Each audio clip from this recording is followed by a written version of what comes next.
Gdy gubisz się w mroku, wszędzie są wokół koboldy i katakumby. Koboldy i katakumby! Jo, siemaneczko, witam was bardzo serdecznie w sobotnie popołudnie. Mamy 2 grudnia, godzina 16.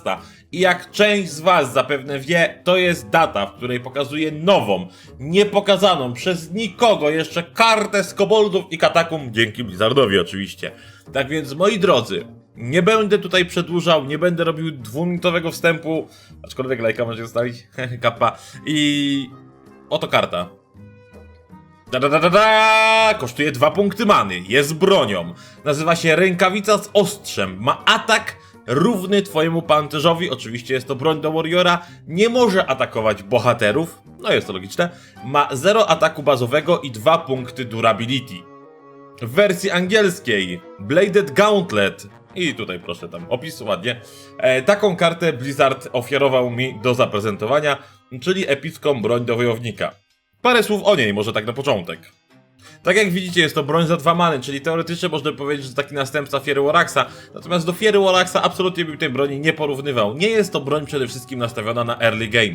Żeby zabić cokolwiek tą bronią, musimy mieć jakiś pancerz, czyli nawet jeżeli pójdziemy w najbardziej optymistycznym układzie, powiedzmy, że w drugiej turze zagramy ten pancerz, w trzeciej turze zagramy tą broń, to ona w trzeciej turze ma dopiero 2 ataku. Więc absolutnie nie ma co jej porównywać do Fiery Waraxa. Jest to broń, która może pograć, chociaż nie ukrywajmy, ma pewne wymagania, które muszą zostać spełnione i tak naprawdę nie są takie proste. W każdym razie jest to broń, która może pograć pod kątem late game'u. W momencie, w którym gramy kontrol wojownikiem, który zbiera pancerz, który rzuca takie karty jak na przykład Shield Block, czy ta nowa karta, która daje 10 pancerza, niestety zapomniałem jak się nazywa, ale tu się pokazuje. I mamy tego pancerza naprawdę dużo, jeszcze oczywiście w połączeniu z Hero Power. Ta broń może mieć dowolną tak naprawdę liczbę ataku. Znaczy, oczywiście nie uzbieramy tutaj miliona pancerza w normalnej grze, ale nie ma problemu, żebyśmy uzbierali na przykład 10 punktów tego pancerza. Mając 10 punktów armoru, zagrywamy tą brońkę, atakujemy w kreaturę, zabijamy tą kreaturę. Natomiast trzeba zwrócić uwagę na problem. Problem jest taki, że my ten pancerz tracimy i w następnej turze, żeby zabić coś znowu, musimy sobie ten pancerz zbudować. Więc karta jest stricte nastawiona na deki kontrolne. I to naprawdę bardzo, bardzo kontrolne, tak jak swego czasu był Puszka Warrior, który miał Mariel, która zmieniała Hero Power na 4 pancerza i tamtego armora faktycznie można było zebrać. A tutaj ten armor się przyda. I ta karta, takie pierwsze porównanie, które możemy, znaczy pierwsze skojarzenie, to jest Shield Slam. Shield Slam działa również podobnie, zadaje po prostu kreaturze określoną ilość obrażeń i ta ilość obrażeń jest zależna od tego, ile mamy pancerza. Tutaj mamy to samo, tylko że z jednej karty mamy 2 użycia, natomiast minusem tego jest to, że tracimy ten pancerz, żebyśmy go na nowo budować. Więc coś za coś, tak? Kolejną rzeczą, do której powiedzmy ta broń nawiązuje troszkę, jest to nowy czar Warriora, gdzie tracimy cały pancerz i zadajemy wszystkim kreaturom tyle obrażeń, ile mieliśmy tego pancerza. Więc Blizzard tutaj próbuje gdzieś tak iść bardziej w kontrolnego wojownika, kasując tą wersję, czy odsuwając na bok Pirate Warriora, czy Tempo Warriora, mam takie wrażenie. Czy taki Warrior będzie grał? Nie wiem, nie mam dla tego pojęcia.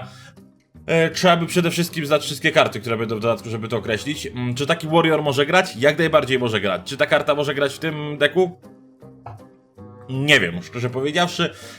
Mam pewne wątpliwości, jeżeli miałbym być szczery, czy jest to dobra pozycja, czy tam pozycja do nawet takiego bardzo kontrolnego wojownika, ponieważ ta karta jest po prostu dosyć wolna.